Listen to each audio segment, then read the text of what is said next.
isa talaga yung pinupunteriya po nila talaga, yung reward system po na dun po sa expose po, dun sa binahagi po ni Roina Garma na may 20,000 hanggang 1,000,000. Kayo po, tinututulan nyo ba talaga po ito? Kasi nga parang naging, ito po, no, yung talagang, ito ngayon ang inimbestiga ngayon ng Quadcom. Ano po ang inyong dito sa reward system po? Paano nyo dati po inaano yung mga pulis na either nakapatay or nakahuli? What was the incentive for them po to go after drug pushers and drug users? Wala. Ang incentive ko lang sa kanila is kinukonsensya ko sila. Oh. Na huwag isipin ninyo na pwedeng magiging biktima nito mga drug personalities, ito mga addict na ito, ang mga anak ninyo. Kaya, dapat motivated kayo magtrabaho. Not only for the community that you live, kundi para rin sa pamilya ninyo. Kasi pwede maging biktima ang pamilya niyo dito. Kaya magtrabaho kayo. Mandato natin ito na magtrabaho. Wala akong pera na pangbigay sa kanila as reward. Walang pundo ang PNP para dyan. Walang pundo ang PNP. At kung meron mang pundo, bakit ko kayo bibigyan ng reward na trabaho man ninyo yan? Okay. Senator, mukhang mahaba yung usapin tungkol po dun sa command circular po nung PNP CMC 16-2016. At ang haba ng usapin, Senator, tungkol to sa terminong ginamit, yung neutralize at negate, na ayon po sa inyo, at saka sa kapulisan, pag sinabing neutralize at negate, hindi naman sinasabi na patayin. So yun po, that's what we gathered, But apparently may mga pulis na parang hindi yata naintindihan na, in fact, sino yung mga pulis din na nagsabi na pag sinabing neutralize, ibig sabihin kill. So by end of 2017, sa year-end report ng 2017, and this is from a Supreme Court ruling, Senator Bato, 20,322 na po yung patay.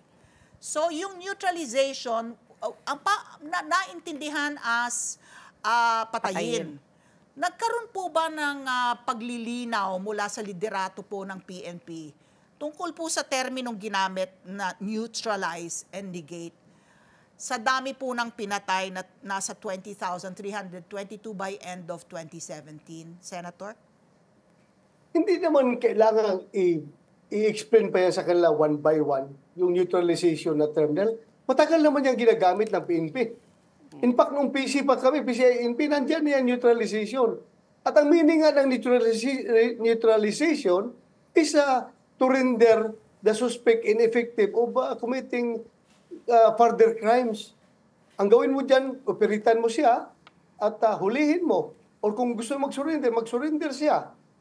Ikulong mo, kasuhan mo, at kung lumaban at delikado ang buhay mo, so magkakaroon ng barilan, posibleng ikaw nga pulis mamatay or yung suspect ang mamamatay. So kasama niya lahat dyan. Paghuli, pag-surrender, pag-file ng kaso, pagkulong, kung may mangyaring enkwentro, may mamamatay talaga. So yun po ang ibig sabihin ng neutralization, hindi yung puro patayan na lang. Kasi ang gusto kasi ng mga critics sa war on drugs na ang term na neutralization is defined solely doon sa killing, patayan ng patayan. Bakit? Kung yun pala ang intention ko, na patayan ng patayan, bakit hindi ko na lang nilagay doon sa memo? Sa circular. Na kill. To kill. Para klaro. To kill. Kung yun ang intention na pumatay.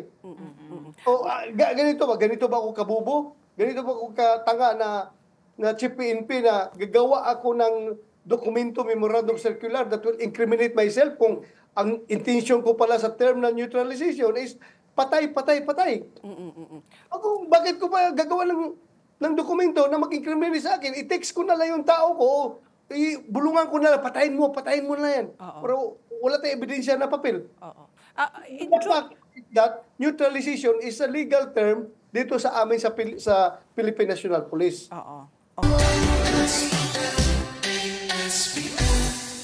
Let's get together.